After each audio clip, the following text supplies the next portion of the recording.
Hello and welcome to this special edition on Euronews, brought to you from Lviv in western Ukraine with me, Annalise Borges. It's Thursday the 24th of March and it's been 1 month since Russia invaded this country, sparking the biggest crisis Europe has seen in generations. Let's take a look now at where the conflict stands right now.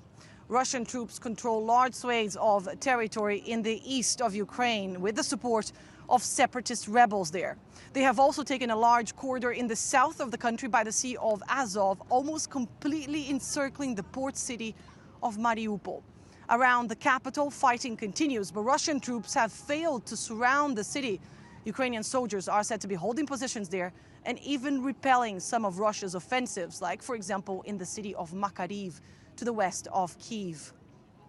From the capital, President Volodymyr Zelensky has been addressing the world and calling for demonstrations in support of his country. He has also addressed Russian President Vladimir Putin, pleading for direct talks, something that the Kremlin has so far rejected. And while diplomatic efforts fail to yield results, the toll of this war continues to climb. Tens of thousands of people are thought to have been killed, and 10 million Ukrainians have been displaced by the fighting. Let's take a look now at how it all started exactly 1 month ago. Sirens rumbling and plumes of smoke on the horizon. The unthinkable becomes materialized. War has broken out and tens of thousands of Russian soldiers invade Ukraine from the north, east and south. In a few hours they seize Chernobyl power plant. President Zelensky orders a general mobilization of all males aged over 18. In the following days, the West announces an unprecedented cascade of sanctions against Russia, disconnecting it from the international financial system. Putin puts his nuclear deterrent forces on high alert. Ukrainian resistance is fierce and unexpected. Zelensky refuses to be evacuated and multiplies his patriotic messages through social networks, and his passionate requests for help to the international community are watched by millions around the world. Russian troops advance to the east and in the south, where they take control of Kherson, the first major city to fall into Russian hands. Leaving behind catastrophic scenes, millions of Ukrainians are forced to evacuate to neighbouring countries, the overwhelming majority of them women and children. Most head over to Poland in a perilous journey. But the invasion is barely underway and the frustration of the Russian army is seen from space. Satellite images show the blockade of gigantic military convoys on the highway leading to Kyiv. The spectre of Chechen or Syrian-style war appears on the horizon. Moscow undertakes massive bombings without regard for civilian casualties, and a merciless siege of Mariupol on the Sea of Azov. A maternity and child hospital is bombed. A week later, bombs destroy a theatre converted into a shelter with hundreds of civilians inside. Most attempts to open humanitarian corridors fail in Mariupol, which has begun burying victims in mass graves. Turned into a pariah on the international scene, the Russian president mingled with the crowd in Moscow on the 8th anniversary of the annexation of Crimea. A month has passed and the war continues. There are thousands of dead on both sides, and many of them are Ukrainian civilians. The number of refugees has passed 3.5 million people. A further 6.5 million internally displaced persons, and the dialogue of the death continues when it comes to stopping the fighting. Katie Dartford, Euronews. Multiple diplomatic efforts have been undertaken to try and bring the fighting to a halt, but so far this is a war with no end in sight. Earlier this week, the UN Secretary General Antonio Guterres has called on Moscow to stop its, quote, absurd war, describing this conflict as unwinnable. Continuing the war in Ukraine is morally unacceptable, politically indefensible, and militarily nonsensical. What I said from this podium almost 1 month ago should be even more evident today. By any measure, by even the shrewdest calculation, it is time to stop the fighting now and give peace a chance. 4 weeks of fighting have sparked a humanitarian crisis of unprecedented proportions in this country's recent history. Earlier, I spoke to Ukraine's Minister for Territorial Development, currently in charge of humanitarian aid here in this country, and asked him about the conditions in some of the areas the hardest hit by the conflict. Mariupol is in a terrible situation. We have the reports of 1.5 thousand buildings completely destroyed in Mariupol. We have no possibility to bring any foods and water to this city. The city is almost wiped off from the earth in the region of Donetsk. And that is not the only city like this. We have a daily bombing in the second largest city, which is called Kharkiv. We are witnessing more than 800 damaged and destroyed multi-level and multi-apartment buildings. And this is, of course, a catastrophe. During our interview, the shelling and bombing continues, and the people are dying in several Ukrainian cities, and the number of them is going higher and higher. So if we are speaking about the damages, we might consider the infrastructure, including roads, including residential and non-residential buildings, and including even power plants, which are at this moment not nuclear. And I hope it will not go up to that end. On the 24th of February, Vladimir Putin launched a full-fledged invasion of Ukraine, the biggest such military operation in Europe since World War II. And he recently implied the possibility of nuclear escalation if the West was to intervene. Can Vladimir Putin be stopped? And what, if anything, will stop him? For this and more, I'm now joined by Euronews correspondent Galina Polonskaya. Galina, military strategists and analysts said that this was going to be fast and easy, that Russian troops were going to take Kyiv in a matter of days. Obviously, this has not happened yet. And many are reporting that Russian troops may be losing steam. Now, US President Joe Biden has warned that Russia could be preparing to adopt an even more dramatic strategy. What is Moscow's next move likely to be? Well, that's $1 million question. Of course, today the state TV has shown President Putin meeting with the country's Security Council, but there was no sound, and we do not know what they've discussed. Russia says that everything goes according to the initial plan, but many observers from the West say that Russia is thinking about a plan B, which could be much more devastating than we have seen so far. The US President and the NATO Secretary General have warned that Russia could be seeking pretext to use chemical weapons in Ukraine, and we also know that Russia's nuclear arsenal is on high alert. It was decided by President Putin. Russia also warns NATO to stay away from the country and says that it will hit convoys with military help. So very, very worrying signals, and NATO countries are deciding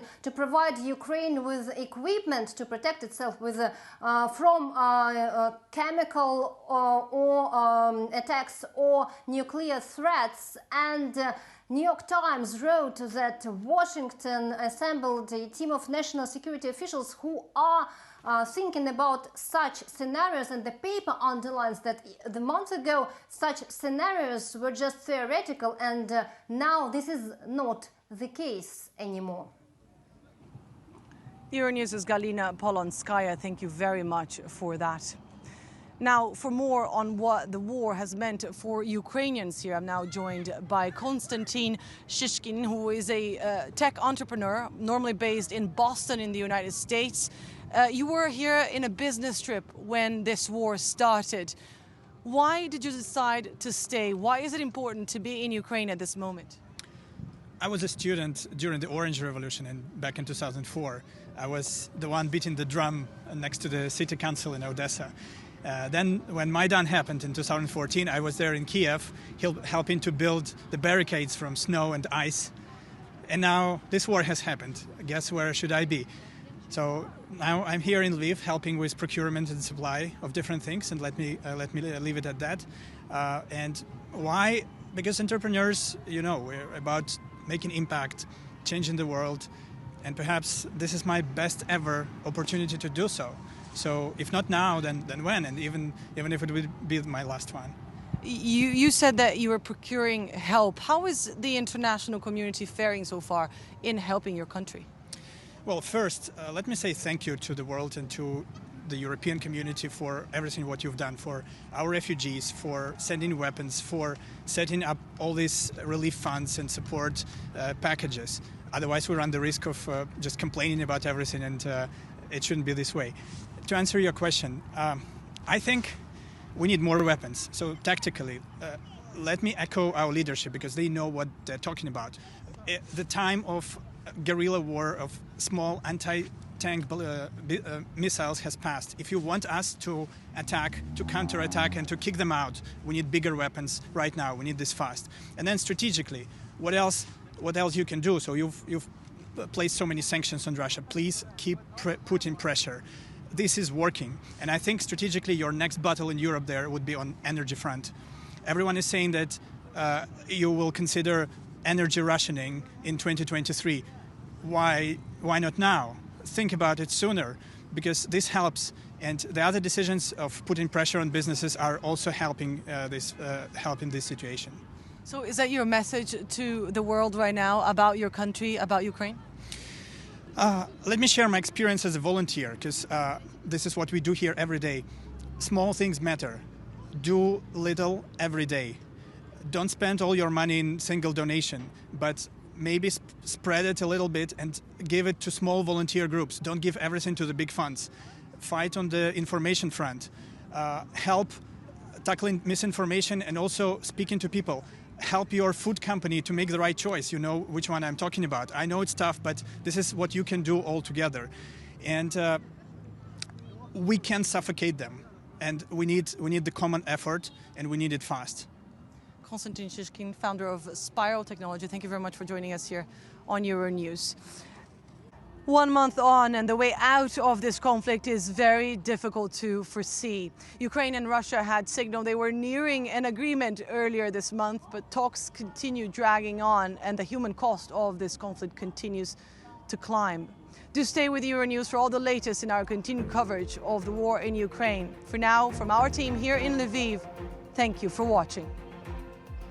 Diplomatic talks are intensifying in Brussels as NATO, G7 and EU leaders meet to discuss the ongoing conflict. NATO chief Jens Stoltenberg, whose term has just been extended, says the war has changed Europe's security environment for the foreseeable future.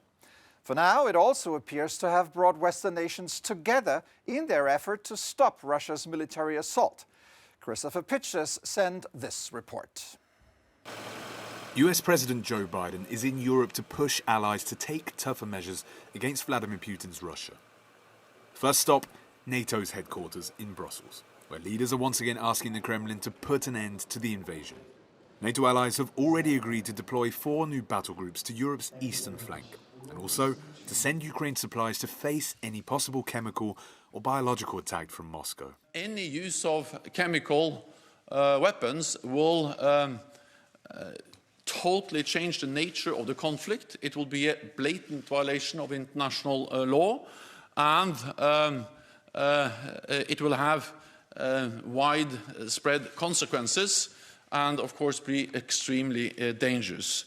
It will affect the people in Ukraine, but there's also a risk that will have a direct effect on people living in NATO countries. During the meeting, Ukrainian President Volodymyr Zelensky addressed NATO leaders via video link with a very precise list of demands to send 1% of NATO planes and tanks to Ukraine. He also accused Moscow of using phosphorus bombs. It's not your missiles, It's not your bombs that are destroying our cities. This morning, by the way, there were phosphorus bombs, phosphorus Russian bombs. Adults were killed again and children were killed again. I just want you to know, NATO can still prevent the deaths of Ukrainians from Russian strikes, from Russian occupation by giving us all the weapons we need.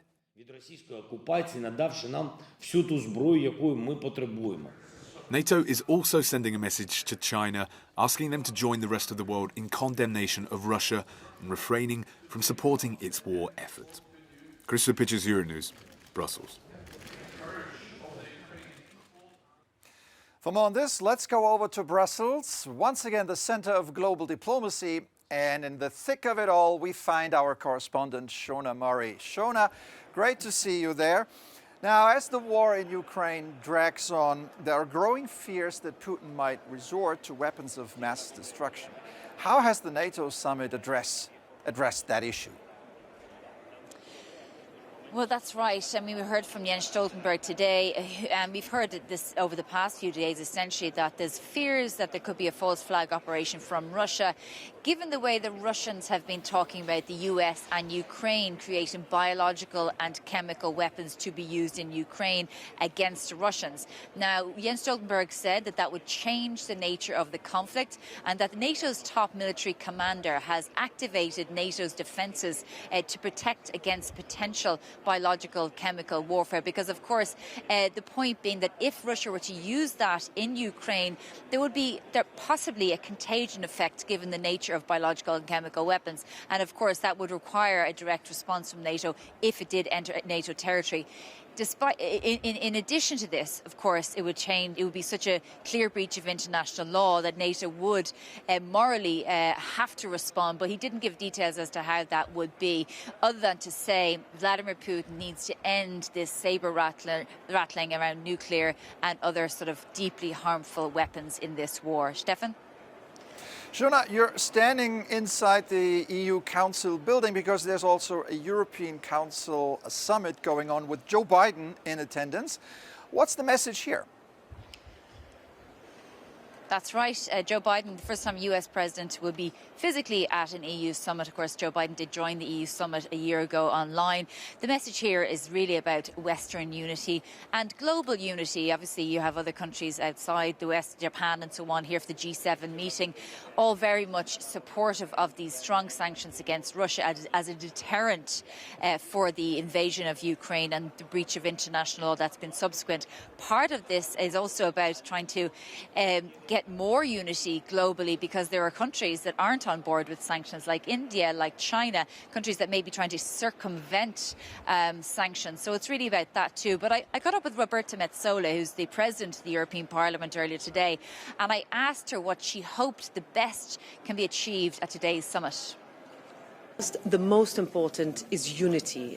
Putin underestimated our resolve that 1 month ago, today, we would still will be as united as we were, with an ever-increasing number of sanctions in terms of amount, in terms of enforcement, in terms of strength.